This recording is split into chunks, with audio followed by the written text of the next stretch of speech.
Friends, ಪತಿಯ ಸಾವಿನ ನಂತರ ಸಂಪೂರ್ಣವಾಗಿ ಕುಸಿದು ಹೋಗಿದ್ದ ಒಬ್ಬ ಯುವ ವಿಧವೆ ಜೀವನದ ಮೇಲಿನ ಎಲ್ಲ ಭರವಸೆಗಳನ್ನು ಕಳೆದುಕೊಂಡಿದ್ದಳು. ಆದರೆ ಅವಳ ನೋವನ್ನು ನೋಡಲಾಗದ ಅವಳ ದೇವರು ಒಂದು ದಿನ ಅವಳ ಕೈ ಹಿಡಿದು ನಗರಕ್ಕೆ ಕಳೆದುಕೊಂಡು ಹೋದನು. ನಂತರ ಅವರಿಬ್ಬರ ಜೀವನದಲ್ಲಿ ನಡೆದ ಘಟನೆ ಇಡೀ ಊರನ್ನು ಬೆಚ್ಚಿ ಬೀಳಿಸುವಂತೆ ಮಾಡಿತು. ಫ್ರೆಂಡ್ಸ್, ಇದು ಕೇವಲ ಒಂದು ಕಥೆಯಲ್ಲ, ನಮ್ಮ ಸಮಾಜದ ಕಹಿ ಸತ್ಯವನ್ನು ತೋರಿಸುವ ಕನ್ನಡಿ. ಈ ಕತೆ ಉತ್ತರ ಪ್ರದೇಶದ ಪ್ರಯಾಗರಾಜ್ ಸಮೀಪದ ಒಂದು ಸಣ್ಣ ಹಳ್ಳಿಯಲ್ಲಿ ನಡೆದಿದ್ದು. ಅಲ್ಲಿ ಒಂದು ಚಿಕ್ಕ ಕುಟುಂಬ ವಾಸಿಸುತ್ತಿತ್ತು. ಕುಟುಂಬದಲ್ಲಿ ತಂದೆ, ತಾಯಿ ಮತ್ತು ಇಬ್ಬರು ಗಂಡು ಮಕ್ಕಳು ಇದ್ದರು. ದೊಡ್ಡ ಮಗನ ಹೆಸರು ವಿನಯ್, ಚಿಕ್ಕ ಮಗನ ಹೆಸರು ಕರ್ಣ. ವಿನಯ್ ಹಳ್ಳಿಯಲ್ಲಿ ಉಳಿದು ಕೃಷಿ ಮತ್ತು ಒಂದು ಸಣ್ಣ ದಿನಸಿ ಅಂಗಡಿಯನ್ನು ನೋಡಿಕೊಳ್ಳುತ್ತಿದ್ದನು.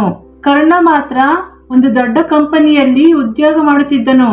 ಕರ್ಣ ವರ್ಷಕ್ಕೆ 2 ಅಥವಾ 3 ಬಾರಿ ಮಾತ್ರ ಊರಿಗೆ ಬರಲು ಸಾಧ್ಯವಾಗುತ್ತಿತ್ತು. ಆದರೆ ಎಷ್ಟೇ ಕೆಲಸದ ಒತ್ತಡ ಇದ್ದರೂ ಸಹ ತನ್ನ ಕುಟುಂಬಕ್ಕಾಗಿ ಸಮಯ ಮೀಸಲಿಡುತ್ತಿದ್ದನು. ಪ್ರತಿ ತಿಂಗಳು ತನ್ನ ಸಂಬಳದಿಂದ ಹಣ ಉಳಿಸಿ ಮನೆಗೆ ಕಳುಹಿಸುತ್ತಿದ್ದನು. ತಂದೆ ತಾಯಿಗೆ ಯಾವುದೇ ಕೊರತೆ ಆಗಬಾರದು ಎಂಬುದೇ ಅವನ ಉದ್ದೇಶ. ಆ ಕುಟುಂಬದಲ್ಲಿ ಅಪಾರವಾದ ಪ್ರೀತಿ ಇತ್ತು. ಕರ್ಣ ಊರಿಗೆ ಬಂದರೆ ಸಾಕು ಮನೆ ತುಂಬಾ ಸಂತೋಷದಿಂದ ಕಂಗೊಳಿಸುತ್ತಿತ್ತು. ತಾಯಿ ಅವನಿಗೆ ಇಷ್ಟವಾದ ತಿಂಡಿಗಳನ್ನು ಮಾಡುತ್ತಿದ್ದಳು. ತಂದೆ ಹಳ್ಳಿಯ ಜನರಿಗೆ ಹೆಮ್ಮೆಯಿಂದ ಹೇಳುತ್ತಿದ್ದರು, ನನ್ನ ಚಿಕ್ಕ ಮಗ ದೊಡ್ಡ ಕಂಪನಿಯಲ್ಲಿ ಕೆಲಸ ಮಾಡುತ್ತಿದ್ದಾನೆ ಎಂದು. ಹಳ್ಳಿಯ ಜನರು ಕೂಡ ಕರ್ಣನನ್ನು ತುಂಬಾ ಮೆಚ್ಚುತ್ತಿದ್ದರು. ನಗರದಲ್ಲಿ ಇದ್ದರೂ ತನ್ನ ಸಂಸ್ಕಾರವನ್ನು ಮರೆತಿಲ್ಲ, ಕುಟುಂಬವನ್ನು ಎಷ್ಟು ಪ್ರೀತಿಸುತ್ತಾನೆ ನೋಡಿ ಎಂದು ಎಲ್ಲರೂ ಹೊಗಳುತ್ತಿದ್ದರು. ಹೀಗೆ ಸಂತೋಷದಿಂದ ಸಾಗುತ್ತಿದ್ದ ಆ ಕುಟುಂಬದ ಜೀವನದಲ್ಲಿ 2017ನೇ ವರ್ಷ ಒಂದು ಹೊಸ ಅಧ್ಯಾಯ ಆರಂಭವಾಯಿತು. ವಿನಯನ ಮದುವೆ ನಿಶ್ಚಯವಾಯಿತು. ಹತ್ತಿರದ ಜಿಲ್ಲೆಯ ಒಂದು ಒಳ್ಳೆಯ ಕುಟುಂಬದ ಹುಡುಗಿಯಾದ ಪೂಜಾಳೊಂದಿಗೆ ಅವನ ಮದುವೆ ನಡೆಯಿತು. ಪೂಜಾ ಬಹಳ ಶಾಂತ ಸ್ವಭಾವದವಳು. ಮದುವೆಯ ಮೊದಲ ದಿನವೇ ಎಲ್ಲರ ಮನ ಗೆದ್ದಿದ್ದಳು. ಹೊಸ ಮನೆಗೆ ಬಂದ ಕೆಲವೇ ದಿನಗಳಲ್ಲಿ ಆಕೆ ಮನೆಯ ಸದಸ್ಯಳಾಗಿ ಬೆರೆತು ಹೋದಳು.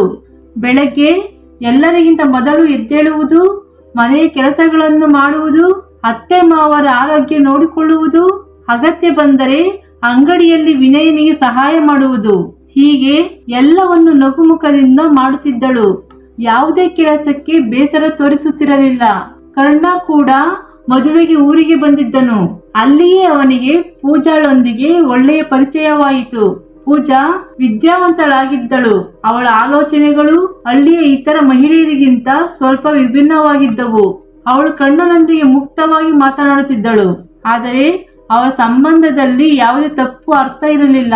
ಪ್ರತಿ ಬಾರಿ ಊರಿಗೆ ಬಂದಾಗ ಪೂಜಾ ಅವನಿಗೆ ಇಷ್ಟವಾದ ಅಡುಗೆಗಳನ್ನು ಮಾಡುತ್ತಿದ್ದಳು. ಅವನ ಅಗತ್ಯಗಳನ್ನು ಗಮನಿಸುತ್ತಿದ್ದಳು. ಹೀಗೆ ದಿನಗಳು ಸಾಗಿದವು. ಕುಟುಂಬದ ಪ್ರೀತಿ ದಿನದಿಂದ ದಿನಕ್ಕೆ ಹೆಚ್ಚಾಗುತ್ತಿತ್ತು. 1 ವರ್ಷದ ನಂತರ ಪೂಜಾ ಒಂದು ಗಂಡು ಮಗುವಿಗೆ ಜನ್ಮ ನೀಡಿದಳು. ಮನೆಯಲ್ಲಿದ್ದ ಸಂತೋಷ ಇನ್ನಷ್ಟು ಹೆಚ್ಚಾಯಿತು. ತಾತ ಅಜ್ಜಿ ಮೊಮ್ಮಗನೊಂದಿಗೆ ಸಮಯ ಕಳೆಯುವುದಲ್ಲೇ ಖುಷಿ ಪಡುತ್ತಿದ್ದರು. ವಿನಯ್ ಕೂಡ ತನ್ನ ಹೆಂಡತಿ ಮತ್ತು ಮಗನೊಂದಿಗೆ ಸಂತೋಷದ ಜೀವನ ನಡೆಸುತ್ತಿದ್ದನು. ಆದರೆ ಜೀವನ ಯಾವಾಗ ಯಾವ ತಿರುವು ತೆಗೆದುಕೊಳ್ಳುತ್ತದೆ ಎಂಬುದು ಯಾರಿಗೂ ಗೊತ್ತಿರುವುದಿಲ್ಲ. ಒಂದು ದಿನ ಮಳೆಗಾಲದ ಸಮಯ.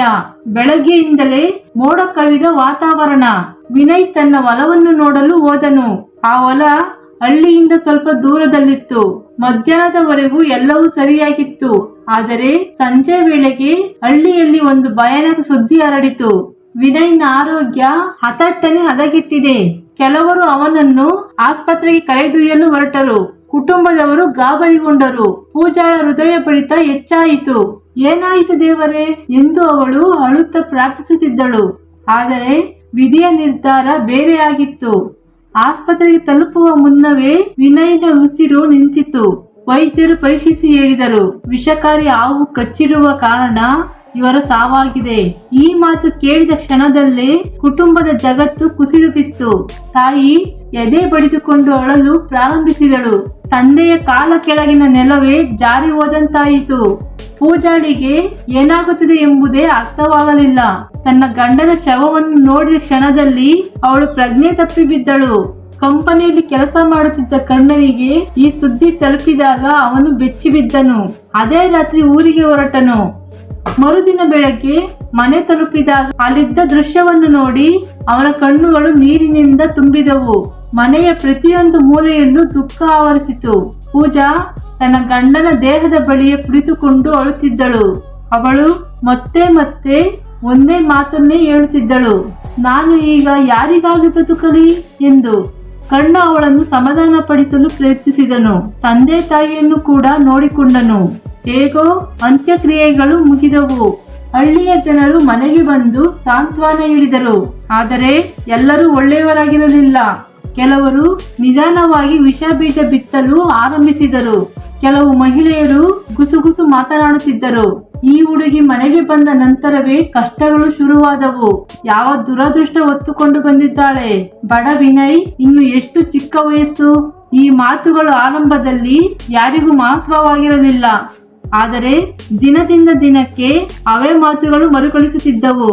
ಅವು ನಿಧಾನವಾಗಿ ಮನೆಯವರ ಮನಸ್ಸಿನಲ್ಲೂ ಪರಿಣಾಮ ಬೀರುವುದನ್ನು ಆರಂಭಿಸಿದವು.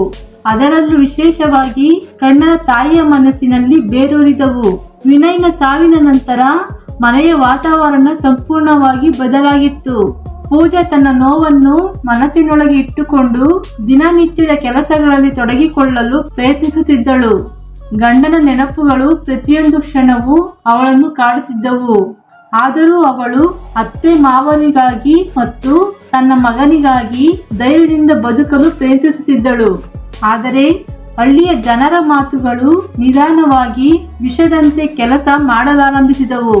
ಮೊದಲು ಪೂಜಾಳನ್ನು ಮಗಳಂತೆ ನೋಡುತ್ತಿದ್ದ ಅತ್ತೆಯ ವರ್ತನೆ ಬದಲಾಗತೊಡಗಿತು. ಒಂದು ದಿನ ಬೆಳಗ್ಗೆ ಪೂಜಾ ಅಡಿಗೆ ಮನೆಯಲ್ಲಿ ಉಪಹಾರ ತಯಾರಿಸುತ್ತಿದ್ದಳು. ಆ ಸಮಯದಲ್ಲಿ ಅತ್ತೆ ಒಳಗೆ ಬಂದಳು. ಅವಳ ಮುಖದಲ್ಲಿ ಕೋಪ ಸ್ಪಷ್ಟವಾಗಿತ್ತು. ಹಠಾತ್ತನೆ ಅವಳು ಹೇಳಿದಳು, ನೀನು ಈ ಮನೆಗೆ ಕಾಲಿಟ್ಟ ದಿನದಿಂದಲೇ ನಮ್ಮ ಸಂತೋಷ ಮುಗಿದು ಹೋಯಿತು. ಈ ಮಾತು ಕೇಳಿದ ಕ್ಷಣದಲ್ಲಿ ಪೂಜಾಳ ಕೈಯಲ್ಲಿದ್ದ ಪಾತ್ರೆ ನಡುಗಿತು. ಅವಳ ಕಣ್ಣಲ್ಲಿ ಕಣ್ಣೀರು ತುಂಬಿತು. ಆದರೆ ಅವಳು ಏನೂ ಮಾತನಾಡಲಿಲ್ಲ. ಆ ದಿನ ಪೂಜಾ ತನ್ನ ಕೋಣೆಯಲ್ಲಿ ಇಡೀ ರಾತ್ರಿ ಅತ್ತಳು. ನಾನು ಏನು ತಪ್ಪು ಮಾಡಿದೆ ಎಂಬ ಪ್ರಶ್ನೆ ಅವಳ ಮನಸ್ಸಿನಲ್ಲಿ ಕಾಡುತ್ತಿತ್ತು. ದಿನಗಳು ಕಳೆಯುತ್ತಾ ಹೋದವು. ಅತ್ತೆಯ ಮಾತುಗಳು ಇನ್ನಷ್ಟು ಕಠಿಣವಾಗುತ್ತಾ ಹೋದವು. ಚಿಕ್ಕ ವಿಷಯಕ್ಕೂ ಬೈಯುವುದು, ಟೀಕಿಸುವುದು ಸಾಮಾನ್ಯವಾಯಿತು. ಅತ್ತೆ ಮಾತ್ರವಲ್ಲ, ಹಳ್ಳಿಯ ಕೆಲವು ಮಹಿಳೆಯರು ಕೂಡ ಮನೆಗೆ ಬಂದು ಪೂಜಾಳ ಎದುರಲ್ಲೇ ಮಾತನಾಡುತ್ತಿದ್ದರು. ಈಕೆ ಮನವೂಸ್, ಈಕೆಯ ಕಾರಣದಿಂದಲೇ ವಿನಯ್ ಸತ್ತ. ಇಂತಹ ಹೆಂಗಸಿನ ನೆರಳು ಒಳ್ಳೆಯದಲ್ಲ. ಅವರ ಮಾತುಗಳು ಪೂಜಾಳ ಹೃದಯವನ್ನು ಇರಿದಂತೆ ನೋಯಿಸುತ್ತಿದ್ದವು. ಆದರೆ ಅವಳು ಪ್ರತಿಕ್ರಿಯಿಸಲಿಲ್ಲ. ಅವಳಿಗೆ ಗೊತ್ತಿತ್ತು, ಒಮ್ಮೆ ಸಮಾಜ ತಪ್ಪಿತಸ್ಥರೆಂದು ನಿರ್ಧರಿಸಿದರೆ ಸತ್ಯಕ್ಕೆ ಬೆಲೆ ಇರುವುದಿಲ್ಲ. ಅವಳು ತನ್ನ ಮಗನನ್ನು ಬಿಗಿಯಾಗಿ ಅಪ್ಪಿಕೊಂಡು ಮೌನವಾಗಿ ಕಣ್ಣೀರು ಸುರಿಸುತ್ತಿದ್ದಳು. ಸುಮಾರು 6 ತಿಂಗಳು ಕಳೆದವು. ಈ ಮಧ್ಯೆ ಕರ್ಣ ತನ್ನ ಕೆಲಸದ ಕಾರಣದಿಂದ ಮತ್ತೆ ಕಂಪನಿಗೆ ಹಿಂತಿರುಗಿದನು. ಅವನಿಗೆ ಮನೆಯಲ್ಲಿ ನಡೆಯುತ್ತಿದ್ದ ಎಲ್ಲ ಸಂಗತಿಗಳು ಸಂಪೂರ್ಣವಾಗಿ ತಿಳಿದಿರಲಿಲ್ಲ. ಅವನು ಫೋನ್ ಮಾಡಿದಾಗ ಎಲ್ಲರೂ ಎಲ್ಲ ಚೆನ್ನಾಗಿದೆ ಎಂದು ಹೇಳುತ್ತಿದ್ದರು. ಆದರೆ ಸತ್ಯ ಬೇರೆಯಾಗಿತ್ತು. ಒಂದು ದಿನ ಕರ್ಣ ಮತ್ತೆ ಊರಿಗೆ ಬಂದನು. ಮನೆಗೆ ಕಾಲಿಟ್ಟ ಕ್ಷಣದಲ್ಲಿ ಅವನಿಗೆ ಏನೋ ತಪ್ಪಾಗಿದೆ ಎಂಬ ಅನುಮಾನ ಬಂತು. ಮನೆ ಹಿಂದಿನಂತಿರಲಿಲ್ಲ. ಒಮ್ಮೆ ಸಂತೋಷದಿಂದ ತುಂಬಿದ್ದ ಮನೆಯೊಳಗೆ ವಿಚಿತ್ರ ಮೌನ ಆವರಿಸಿತ್ತು. ಅಮ್ಮನ ಮುಖದಲ್ಲಿ ಕಠೋರತೆ ಕಾಣಿಸುತ್ತಿತ್ತು. ತಂದೆ ಹೆಚ್ಚು ಮಾತನಾಡುತ್ತಿರಲಿಲ್ಲ ಮತ್ತು ಪೂಜಾ ಅವಳು ಸಂಪೂರ್ಣ ಬದಲಾಗಿದ್ದಳು. ಒಮ್ಮೆ ಸದಾ ನಗು ಮುಖದಿಂದ ಓಡಾಡುತ್ತಿದ್ದ ಆಕೆ ಈಗ ತಲೆ ತೆಗೆಸಿಕೊಂಡೇ ಕೆಲಸ ಮಾಡುತ್ತಿದ್ದಳು. ಕರ್ಣ ಇದನ್ನೆಲ್ಲ ಗಮನಿಸಿದನು. ಆದರೆ ಏನಾಗಿದೆ ಎಂಬುದು ಅವನಿಗೆ ಅರ್ಥವಾಗುತ್ತಿರಲಿಲ್ಲ.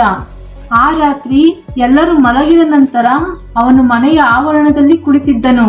ಅದೇ ಸಮಯದಲ್ಲಿ ಅವನು ಒಂದು ಮೂಲೆಯಲ್ಲಿ ಯಾರೋ ಅಳುತ್ತಿರುವುದನ್ನು ಗಮನಿಸಿದನು. ಹತ್ತಿರ ಹೋಗಿ ನೋಡಿದಾಗ ಅದು ಪೂಜಾ. ಅವಳು ತನ್ನ ಕಣ್ಣೀರನ್ನು ಒರೆಸಿಕೊಳ್ಳಲು ಪ್ರಯತ್ನಿಸುತ್ತಿದ್ದಳು. ಆದರೆ ನೋವು ಮರೆಮಾಡಲಾಗುತ್ತಿರಲಿಲ್ಲ. ಕರ್ಣ ನಿಧಾನವಾಗಿ ಕೇಳಿದನು, ಅತ್ತಿಗೆ ಏನಾಯಿತು? ನೀವು ಯಾಕೆ ಅಳುತ್ತಿದ್ದೀರಿ ಎಂದು. ಏನಿಲ್ಲ ಕರ್ಣ ಎಂದು ಹೇಳಿ ತಪ್ಪಿಸಿಕೊಳ್ಳಲು ಪ್ರಯತ್ನಿಸಿದಳು. ಆದರೆ ಕರ್ಣ ಬಿಡಲಿಲ್ಲ. ನಾನು ನಿಮ್ಮನ್ನು ಚೆನ್ನಾಗಿ ತಿಳಿದಿದ್ದೇನೆ. ನೀವು ಮೊದಲು ಹೀಗಿರಲಿಲ್ಲ. ಏನು ಸಮಸ್ಯೆ ಇದೆ ಎಂದನು. ಈ ಮಾತು ಕೇಳುತ್ತಿದ್ದಂತೆ ಅವಳು ಜೋರಾಗಿ ಅಳತೊಡಗಿದಳು. ನನ್ನ ಜೀವನ ಸಂಪೂರ್ಣ ಬದಲಾಗಿದೆ ಕರ್ಣ. ಮೊದಲು ಅಮ್ಮನವರು ನನ್ನನ್ನು ಮಗಳಂತೆ ನೋಡುತ್ತಿದ್ದರು. ಈಗ ನನ್ನ ಮುಖ ನೋಡಿದರೆ ಕೋಪ ಬರುತ್ತದೆ ಅವರಿಗೆ. ಹಳ್ಳಿಯ ಜನರು ನನ್ನನ್ನು ಮನವು ಸೆನ್ನುತ್ತಾರೆ. ನಾನು ಮಾಡಿದ ತಪ್ಪೇನು ಎಂಬುದು ನನಗೆ ಗೊತ್ತಿಲ್ಲ. ನಿನ್ನ ಅಣ್ಣನನ್ನು ಕಳೆದುಕೊಂಡ ನೋವು ನನಗೂ ಇದೆ. ಆದರೆ ಎಲ್ಲರೂ ನಾನು ಅವನ ಸಾವಿಗೆ ಕಾರಣ ಎಂಬಂತೆ ವರ್ತಿಸುತ್ತಿದ್ದಾರೆ.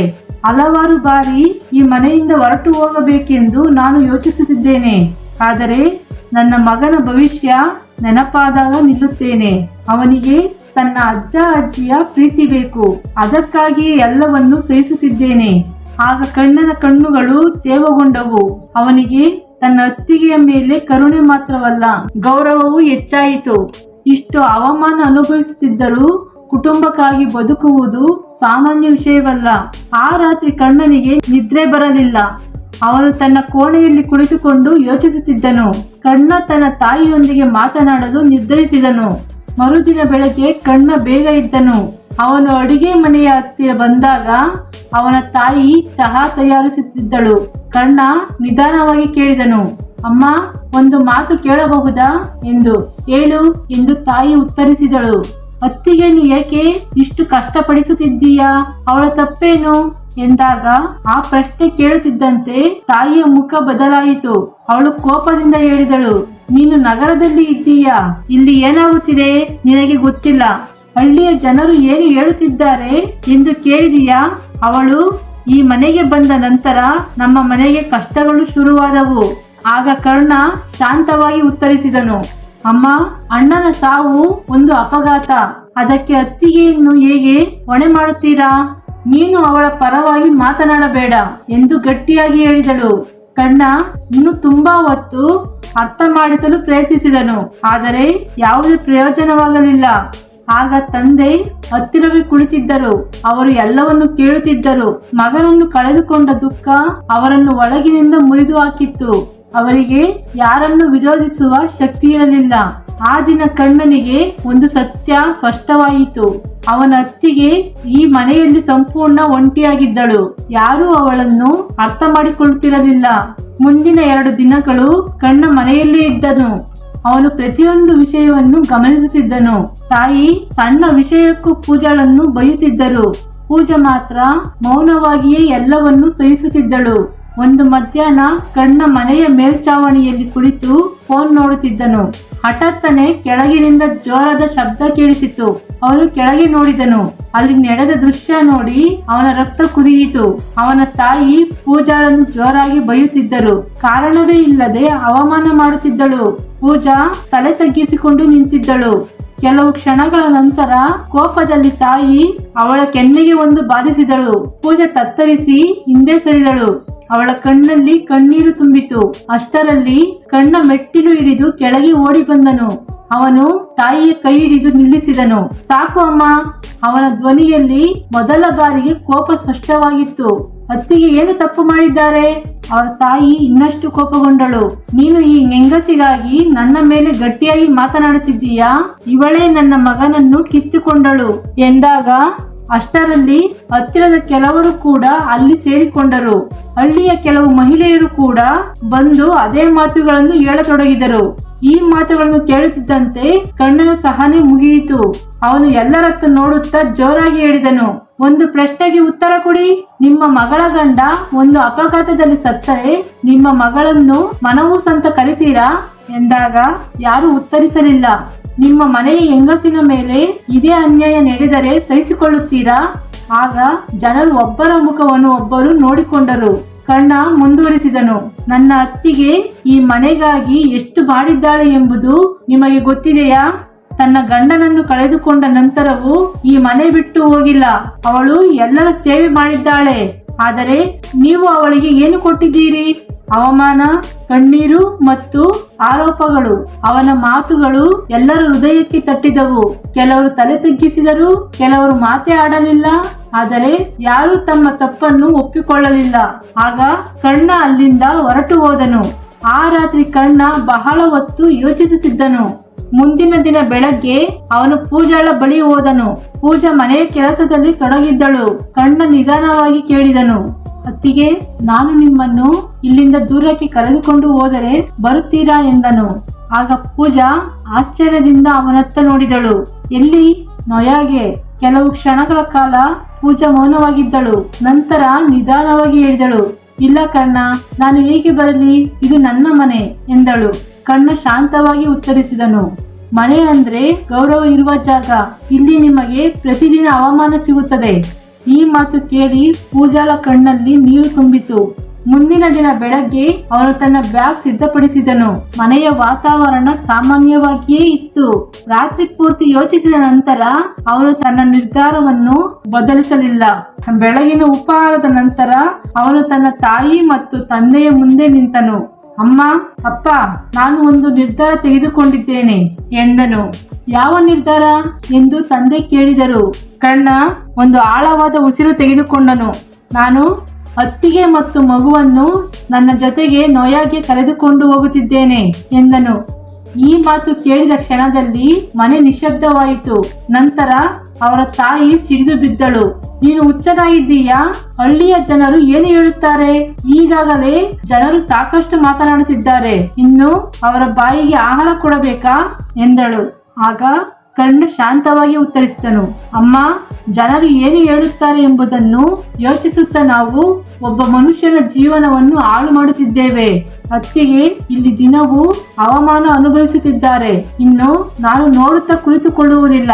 ತಂದೆ ಕೂಡ ಅವನನ್ನು ತಡೆಯಲು ಪ್ರಯತ್ನಿಸಿದರು. ಮಗನೇ, ಈ ವಿಷಯವನ್ನು ಇನ್ನೊಮ್ಮೆ ಯೋಚಿಸು. ಹಳ್ಳಿಯ ಜನರು ಸುಮ್ಮನೆ ಹೇಳುವುದಿಲ್ಲ. ಆದರೆ ಕಣ್ಣನ ನಿರ್ಧಾರ ಬದಲಾಗಲಿಲ್ಲ. ನಂತರ ಅವನು ಪೂಜಾಳ ಬಳಿ ಹೋದನು. ಪೂಜಾ ಮೊದಲಿನಿಂದಲೇ ಈ ನಿರ್ಧಾರಕ್ಕೆ ಒಪ್ಪಲಿಲ್ಲ. ನಾನು ಬರಲಾರೆ ಕರ್ಣ, ಜನರು ತಪ್ಪಾಗಿ ಅರ್ಥ ಮಾಡಿಕೊಳ್ಳುತ್ತಾರೆ, ನಿನ್ನ ಜೀವನಕ್ಕೂ ಸಮಸ್ಯೆ ಆಗಬಹುದು ಎಂದಳು. ಕರ್ಣ, ಅತ್ತಿಗೆ, ನಿಮ್ಮ ಜೀವನ ಈಗಾಗಲೇ ಸಮಸ್ಯೆಗಳ ನಡುವೆ ಸಿಲುಕಿದೆ. ನಿಮಗೆ ಗೌರವ ಸಿಗುವ ಜಾಗದಲ್ಲಿ ಬದುಕುವ ಹಕ್ಕು ಇದೆ. ನೀವು ನನ್ನ ಅಣ್ಣನ ಕುಟುಂಬ. ನಿಮ್ಮನ್ನು ಹೀಗೆ ಬಿಟ್ಟು ಹೋಗಲು ನನಗೆ ಸಾಧ್ಯವಿಲ್ಲ ಎಂದಾಗ ಪೂಜಾ ಏನು ಹೇಳಲಿಲ್ಲ. ಅವಳ ಕಣ್ಣಲ್ಲಿ ಕಣ್ಣೀರು ತುಂಬಿತು. ಅವಳು ತನ್ನ ಮಗನತ್ತ ನೋಡಿದಳು. ಮಗುವಿನ ಭವಿಷ್ಯದ ಬಗ್ಗೆ ಯೋಚಿಸಿದಳು. ಕೊನೆಗೆ ನಿಧಾನವಾಗಿ ತಲೆ ಆಡಿಸಿದಳು. ಆ ದಿನ ಮಧ್ಯಾಹ್ನ ಅವಳು ಕೆಲವು ಬಟ್ಟೆಗಳನ್ನು ಒಂದು ಚೀಲದಲ್ಲಿ ಹಾಕಿಕೊಂಡಳು. ಅವಳ ಬಳಿ ತೆಗೆದುಕೊಂಡು ಹೋಗಲು ಹೆಚ್ಚು ಏನೂ ಇರಲಿಲ್ಲ. ಆದರೆ ಅವಳ ಮನಸ್ಸಿನಲ್ಲಿ ಭಯ ತುಂಬಿತ್ತು. ಮನೆಯಿಂದ ಹೊರಡುವ ಮೊದಲು ಅವಳು ಅಂಗಣದತ್ತ ನೋಡಿದಳು.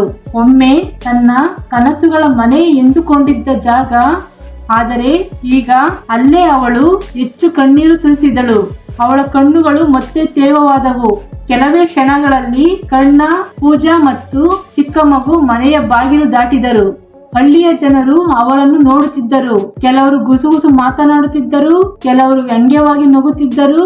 ನೋಡಿ, ಕರ್ಣ ತನ್ನ ಅತ್ತಿಗೆಯನ್ನು ಕರೆದುಕೊಂಡು ಹೋಗುತ್ತಿದ್ದಾನೆ, ಇದರಲ್ಲಿ ಏನೋ ಇದೆ, ನಾವು ಮೊದಲೇ ಹೇಳಿದ್ವಲ್ಲ ಎಂಬ ಮಾತುಗಳು ಕೇಳಿಸುತ್ತಿದ್ದವು.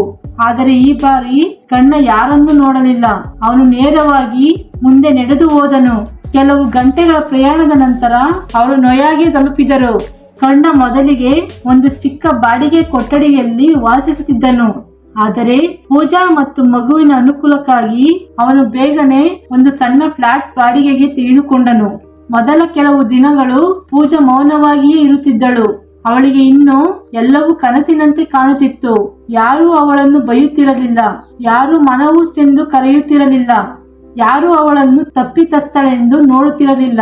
ಇದು ಅವಳಿಗೆ ಹೊಸ ಅನುಭವವಾಗಿತ್ತು. ಕರ್ಣ ಬೆಳಗ್ಗೆ ಕೆಲಸಕ್ಕೆ ಹೋಗುತ್ತಿದ್ದನು.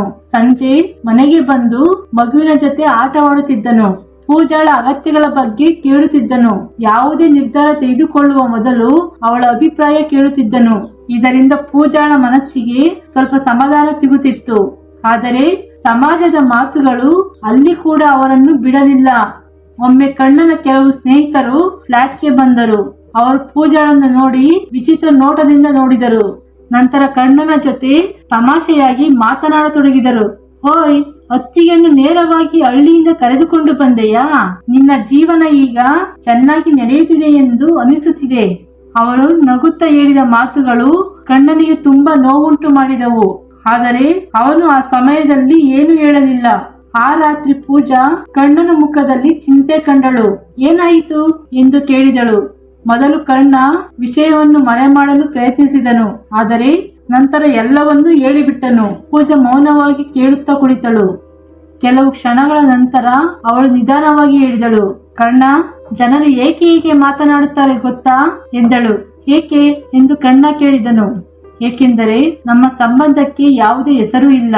ನೀನು ನನಗೆ ಮತ್ತು ನನ್ನ ಮಗುವಿಗೆ ಹೊಸ ಜೀವನ ಕೊಟ್ಟೆ. ಆದರೆ ಸಮಾಜ ಇದನ್ನು ಎಂದಿಗೂ ಅರ್ಥ ಮಾಡಿಕೊಳ್ಳುವುದಿಲ್ಲ.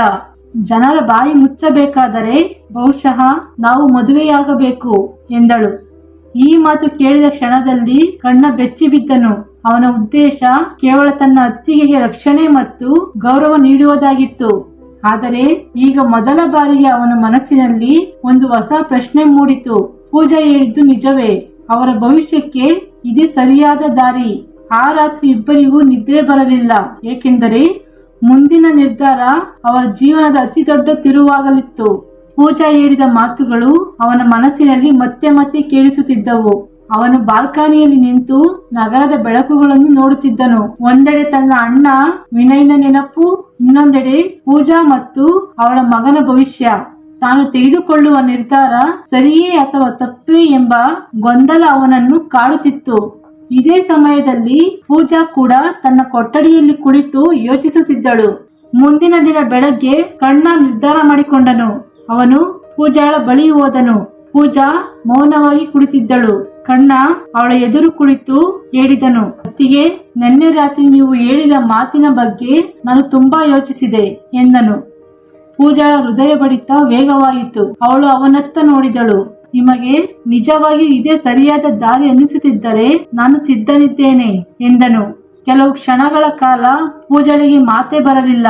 ಅವಳ ಕಣ್ಣುಗಳು ನೀರಿನಿಂದ ತುಂಬಿಕೊಂಡವು. ಅವಳು ನಿಧಾನವಾಗಿ ಹೇಳಿದಳು, ನಿಜವಾಗಿಯೂ ಎಂದಾಗ ಕರ್ಣ ತಲೆ ಆಡಿಸಿದನು. ಹೌದು, ಏಕೆಂದರೆ ಈಗ ನನಗೆ ಅರ್ಥವಾಗಿದೆ. ನಾನು ನಿಮ್ಮನ್ನು ಕೇವಲ ಅಣ್ಣನ ಹೆಂಡತಿಯಾಗಿ ನೋಡುವುದಿಲ್ಲ. ನಾನು ನಿಮ್ಮ ಗೌರವ ಮತ್ತು ನಿಮ್ಮ ಮಗನ ಭವಿಷ್ಯದ ಬಗ್ಗೆ ಯೋಚಿಸುತ್ತಿದ್ದೇನೆ. ನಿಮ್ಮಿಬ್ಬರನ್ನು ಒಂಟಿಯಾಗಿ ಬಿಡಲು ನನಗೆ ಸಾಧ್ಯವಿಲ್ಲ.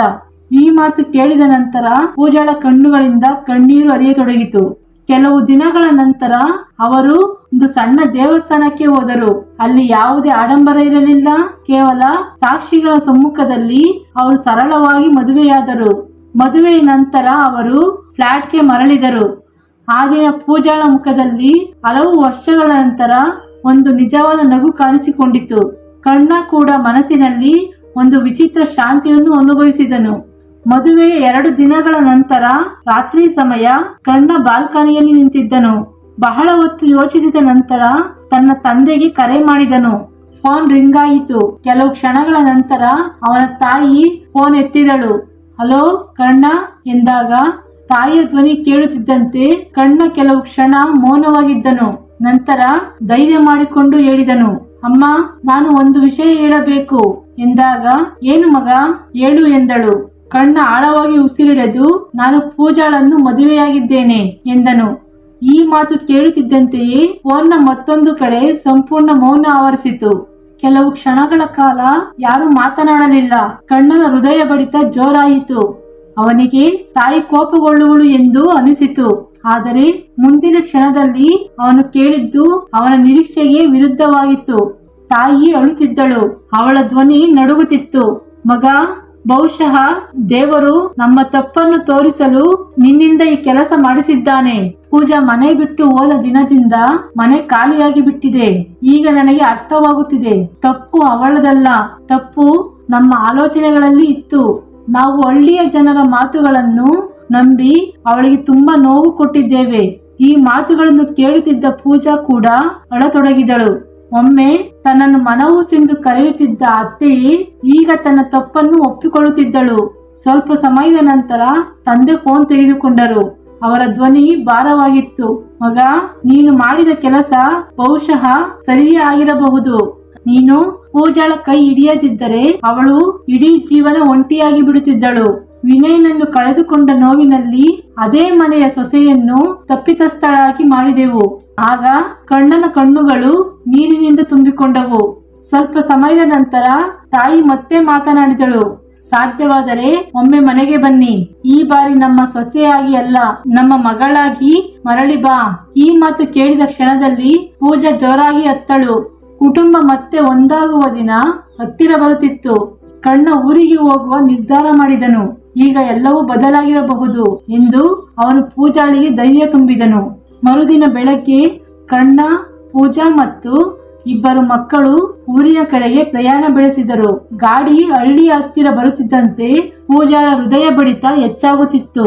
ಸ್ವಲ್ಪ ಹೊತ್ತಿನ ನಂತರ ಅವರು ಊರಿನ ಗಡಿಯೊಳಗೆ ಪ್ರವೇಶಿಸಿದರು. ಅವರನ್ನು ಕಂಡ ಕೆಲವರು ತಕ್ಷಣವೇ ಗುರುತಿಸಿದರು. ಕಣ್ಣ ಬಂದಿದ್ದಾನೆ, ಪೂಜಾ ಕೂಡ ಬಂದಿದ್ದಾಳೆ ಎಂಬ ಸುದ್ದಿ ಕ್ಷಣಾರ್ಧದಲ್ಲಿ ಹಳ್ಳಿಯಲ್ಲಿ ಹರಡಿತು. ಅವರು ಮನೆಯ ಮುಂದೆ ತಲುಪಿದಾಗ ಅಲ್ಲೊಂದು ಅನಿರೀಕ್ಷಿತ ದೃಶ್ಯ ಅವರಿಗಾಗಿ ಕಾಯುತ್ತಿತ್ತು. ಬಾಗಿಲಿನ ಬಳಿ ಕಣ್ಣನ ತಾಯಿ ನಿಂತಿದ್ದಳು. ಅವಳ ಕಣ್ಣುಗಳು ಕಣ್ಣೀರಿನಿಂದ ತುಂಬಿದವು. ಪೂಜಾ ಕಾರಿನಿಂದ ಇಳಿದ ತಕ್ಷಣವೇ ಅವಳು ಓಡುತ್ತಾ ಬಂದಳು. ಅತ್ತೆ ಪೂಜಾಳ ಮುಂದೆ ಕೈ ಜೋಡಿಸಿದಳು. ಮಗಳೇ, ನನ್ನನ್ನು ಕ್ಷಮಿಸು. ಆಗ ಅವಳ ಧ್ವನಿ ನಡುಗುತ್ತಿತ್ತು. ನಾನು ನಿನಗೆ ತುಂಬಾ ನೋವು ಕೊಟ್ಟೆ. ನಾನು ನಿನ್ನನ್ನು ಅರ್ಥ ಮಾಡಿಕೊಳ್ಳಲಿಲ್ಲ. ಇದನ್ನು ಕೇಳಿದ ಪೂಜಾಳ ಕಣ್ಣುಗಳು ತುಂಬಿಬಿಟ್ಟವು. ಅವಳು ತಕ್ಷಣವೇ ಅತ್ತೆಯ ಕೈಗಳನ್ನು ಹಿಡಿದುಕೊಂಡಳು.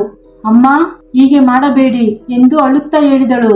ಆದರೆ ಅತ್ತೆ ತನ್ನ ಕಣ್ಣೀರನ್ನು ತಡೆಯಲಾಗಲಿಲ್ಲ. ಮುಂದಿನ ಕ್ಷಣದಲ್ಲಿ ಅವಳು ಪೂಜಾಳನ್ನು ಬಿಗಿಯಾಗಿ ಅಪ್ಪಿಕೊಂಡಳು. ಇಬ್ಬರು ಜೋರಾಗಿ ಅಳುತ್ತಿದ್ದರು. ಕಣ್ಣನ ತಂದೆಯು ತಮ್ಮ ಕಣ್ಣೀರನ್ನು ಮರೆಮಾಡಲು ಸಾಧ್ಯವಾಗಲಿಲ್ಲ. ಅವರಿಗೆ ಮೊದಲ ಬಾರಿಗೆ ತಮ್ಮ ಕುಟುಂಬ ಮತ್ತೆ ಒಂದಾಗುತ್ತಿದೆ ಎಂಬ ಭಾವನೆ ಮೂಡಿತು. ಆ ದಿನ ಮನೆಯ ವಾತಾವರಣ ಸಂಪೂರ್ಣವಾಗಿ ಬದಲಾಗಿತ್ತು. ಕಣ್ಣನ ತಾಯಿ ಮೊಮ್ಮಕ್ಕಳನ್ನು ಎತ್ತಿಕೊಂಡು ಮುದ್ದಾಡುತ್ತಿದ್ದಳು. ವಿಶೇಷವಾಗಿ ವಿನಯನ ಮಗನನ್ನು ನೋಡಿದಾಗ ಅವಳ ಕಣ್ಣುಗಳು ತೇವವಾಗುತ್ತಿದ್ದವು. ಏಕೆಂದರೆ ಆ ಮಗುವಿನಲ್ಲಿ ಅವಳಿಗೆ ತನ್ನ ಮಗ ವಿನಯನ ಛಾಯೆ ಕಾಣಿಸುತ್ತಿತ್ತು. ಮುಂದಿನ ದಿನಗಳು ನಿಧಾನವಾಗಿ ಬದಲಾಗತೊಡಗಿದವು. ಕಣ್ಣ ಪ್ರತಿ ತಿಂಗಳು ಊರಿಗೆ ಬರುತ್ತಿದ್ದನು. ತಂದೆ ತಾಯಿಯೊಂದಿಗೆ ಸಮಯ ಕಳೆಯುತ್ತಿದ್ದನು. ಪೂಜಾ ಈಗ ಇಂದಿನಂತೆಯೇ ಮುಕ್ತವಾಗಿ ನಗುತ್ತಿದ್ದಳು. ವಿನಯ್ನ ಮಗನನ್ನು ತನ್ನ ಮಗನಂತೆ ಪ್ರೀತಿಸುತ್ತಿದ್ದನು. ಇಬ್ಬರು ಮಕ್ಕಳು ಒಟ್ಟಿಗೆ ಆಟವಾಡುತ್ತಿದ್ದರು, ಒಟ್ಟಿಗೆ ಶಾಲೆಗೆ ಹೋಗುತ್ತಿದ್ದರು. ಅವರ ನಡುವೆ ಯಾವುದೇ ಭೇದ ಭಾವ ಇರಲಿಲ್ಲ. ಕಾಲಕ್ರಮೇಣ ಹಳ್ಳಿಯ ಜನರ ದೃಷ್ಟಿಕೋನವು ಬದಲಾಯಿತು. ಪ್ರತಿ ಮನುಷ್ಯ ಕಣ್ಣನಂತೆ ಯೋಚಿಸಿದರೆ ಯಾವ ಹೆಂಗಸಿನ ಜೀವನವೂ ಹಾಳಾಗುವುದಿಲ್ಲ ಎಂದು ಹೇಳುತ್ತಿದ್ದರು. ಹೀಗೆ ವರ್ಷಗಳು ಕಳೆಯುತ್ತಾ ಹೋದವು. 2026ನೇ ವರ್ಷಕ್ಕೆ ಕಣ್ಣ ಮತ್ತು ಪೂಜಾ ಸಂತೋಷದ ಜೀವನ ನಡೆಸುತ್ತಿದ್ದರು. ಮಕ್ಕಳು ದೊಡ್ಡವರಾಗಿದ್ದರು. ಕುಟುಂಬ ಮತ್ತೆ ಒಂದಾಗಿತ್ತು. ಕಣ್ಣ ಸಮಾಜದ ಭಯಕ್ಕಿಂತ ಮಾನವೀಯತೆಯನ್ನು ದೊಡ್ಡದಾಗಿ ಕಂಡನು. ಪೂಜಾ ಎಷ್ಟೇ ನೋವು ಬಂದರೂ ತನ್ನ ಒಳ್ಳೆಯತನ ಮತ್ತು ಸಂಸ್ಕಾರವನ್ನು ಬಿಡಲಿಲ್ಲ. ಫ್ರೆಂಡ್ಸ್, ಈ ವಿಡಿಯೋ ನಿಮಗೆ ಇಷ್ಟವಾಗಿದ್ದರೆ ದಯವಿಟ್ಟು ಲೈಕ್ ಮಾಡಿ, ಶೇರ್ ಮಾಡಿ ಮತ್ತು ನಮ್ಮ ಚಾನೆಲ್ನನ್ನು ಸಬ್ಸ್ಕ್ರೈಬ್ ಮಾಡಿಕೊಳ್ಳುವುದನ್ನು ಮರೆಯಬೇಡಿ. ಧನ್ಯವಾದಗಳು.